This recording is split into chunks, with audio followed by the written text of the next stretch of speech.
মানুষ কতটা গাছপ্রেমী হতে পারে এমন দৃশ্য না দেখলে বোঝাই যাবে না। আমি আগে একদমই গাছ পছন্দ করতাম না। আমার কোনো গাছের প্রতি নেশাই ছিল না। এখন এমন নেশা হয়েছে যেখানে আমি গাছ দেখি সেখানে আমার চোখ আটকায় যায়। আসসালামু আলাইকুম, কেমন আছেন সবাই? আশা করছি সবাই অনেক ভালো আছেন। বেশ কয়েকদিন ধরে অসুস্থ থাকার কারণে বড় ভিডিও দিতে পারতেছি না, তাই ভাবলাম অসুস্থ শরীর নিয়েও একটু ভিডিও করে আপনাদের সাথে শেয়ার করি। কারণ শেয়ার না করলে তো আপনারা আমাকে ভুলে যাবেন, আমাকে আর মনে রাখবেন না। তো আজকে সকালবেলা ঘুম থেকে উঠে সকালের আর দুপুরে রান্না করে নিয়েছি। যেহেতু আমি অসুস্থ সেহেতু আমি চেষ্টা করি যে অল্প সময়ের মধ্যে তাড়াতাড়ি করে রান্না করে রান্নাঘর থেকে চলে আসতে, কারণ অত্যাধিক গরম পড়ছে, একেতে অসুস্থ, তারপরে গরমের কারণে কিন্তু আরও বেশি অসুস্থ হয়ে যাচ্ছে।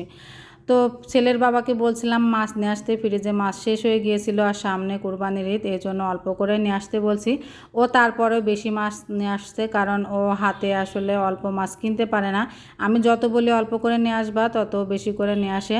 তো মাছগুলো আমি সব হালকা করে ধুয়ে নিয়েছি দুই একবার করে, কারণ এতগুলো মাছ আমার পক্ষে একবারে সম্ভব না পরিষ্কার করে রাখা। এজন্য আমি শুধু পানিটা দিয়ে রক্তটা পরিষ্কার করে নিয়েছি, নিয়ে তারপরে আমি বক্সে করে করে ফ্রিজে রেখে দিয়েছি। আর ছেলের বাবা বলতেছিল যে এক পদের মাছ রান্না করো, তো আমি ভাবলাম যে পাঙাশ মাছটাই রান্না করি, কারণ আমার বর পাঙাশ মাছ খেতে পছন্দ করে।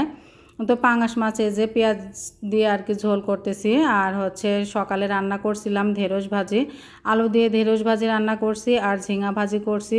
যেহেতু অসুস্থ এজন্য বেশি কিছু করি নাই, আর ফ্রিজে মাছ ছিল না, এজন্য মাছ রান্না এখন করে নিলাম।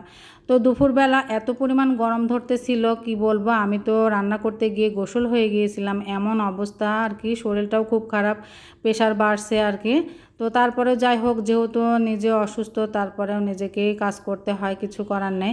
তো দুপুরবেলা গরম পড়ার পরে যে বিকেলবেলা শান্তির বৃষ্টি হলো, বৃষ্টি হয়ে ঠান্ডা হয়ে গেল। এদিকে যে আমার বেলকনির যতগুলো গাছ ছিল, গাছে বৃষ্টির পানি পড়ছে, গাছগুলোরও গোসল হয়ে গেল তো কিছুদিন আগে ননদের বাসায় গিয়েছিলাম, বাসা থেকে আসার সময় আমাদের ঈশ্বরদী আরআরপির যে রুপটপ, সেখানে গিয়েছিলাম সবাই মিলে।